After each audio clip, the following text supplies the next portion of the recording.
Good morning. This is Herbert's tank. As you can see, I've taken the filter out to retrofit a sight glass on it. I'll show that in a minute. And then I fixed the shrimp tank that was leaking, so I had to reseal it. So I've got, I don't know, a dozen or so shrimp in there. They're so small you can hardly see them right now. But maybe as they get bigger, you'll be able to see them moving around. I just got them the other day, so there's one moving. So we'll see how that goes. So here's the filter.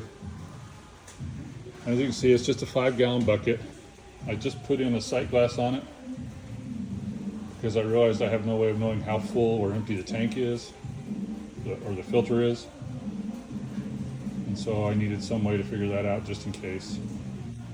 So then the inside is just the 400-gallon an hour max limit Pulco pump. The PVC pipe pieces are spacers. That way the pump is always having clear water. It doesn't have to pump it through a filter media. And then I put all my filter media in this bucket to try to preserve any bacteria that are on it while I was working on it. So this is the bottom piece. It's just coarse filter material. Then I have white batting type material. I have the ceramic beads. And then just another piece of this to go on top. And then the lid is just a bucket lid, although this can be used for the filter. I got at Ace. The filter bucket I got at Ace. And it's just a standard 5-gallon bucket. And I bought the lid, not the paint lid, but the regular lid. They have two different types. And then I glued the disperser on the top of it. That'll shoot water out the sides. Put a couple holes in it. Glued it onto the bottom of the lid. So far it seems to be working pretty well. I finally figured out the cloudiness in the water that I was having is because I was overfeeding the fish. So I've cut back on how much food I've given the fish, and the water's actually started to clear up quite a bit. So the intake and outlet are stainless steel pipes I bought off Amazon. I'll put the link in. And I added a piece of acrylic tube to it so I could get it to go the direction I wanted to. Same with the intake tube. And I added a sponge to the bottom of it. All of this off of Amazon. Nothing fancy. Fairly inexpensive. As I said, I bought the tank off of Facebook Marketplace. 50 gallons for 50 bucks. Even Amazon had a 50-gallon tank for like $300, so I thought it was a pretty good deal. The table I built myself, all 2x4s. Pretty simple, nothing fancy. It is in my garage, so I didn't need anything really fancy. And then I also built a filter for the shrimp tank. The pump is actually in the tank, and it pumps it up to the filter, and it's just free flow back. Now, for those of you who picked up on it, the filter for the fish tank is gravity fed.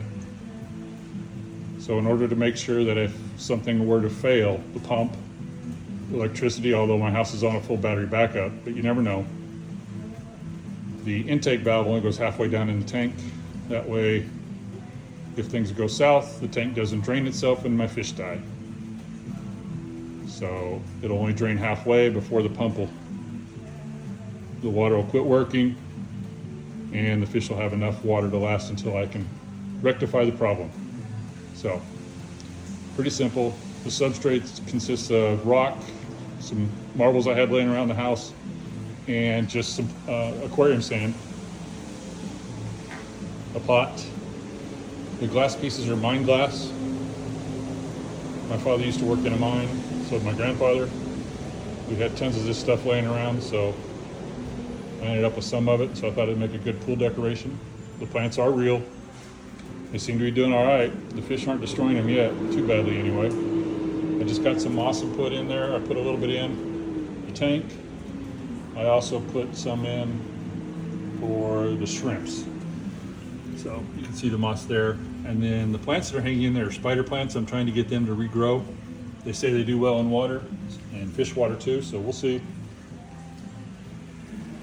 And then I've also, the tank's a little full right now because the filter's not running, but I've got some garlic growing. That's an avocado seed, another spider plant, and a sweet potato. They say it's good to get rid of the nitrogen in your tank, so I'm giving it a shot. I'm fortunate I have a water softening system for the whole house, so I don't have to worry about hard water, chlorine, fluorines, and all that good stuff. I can just add water straight to the tank and it doesn't seem to affect the fish at all. I don't have to dechlorinate it or anything. So that's it for now. My next DIY project is a chiller for the tank, because as it's in my garage, I'm in Texas, it will get hot. So I'm going to DIY a chiller based on some ideas I've seen, and I'll show you that as I work on it and get it done. Enjoy.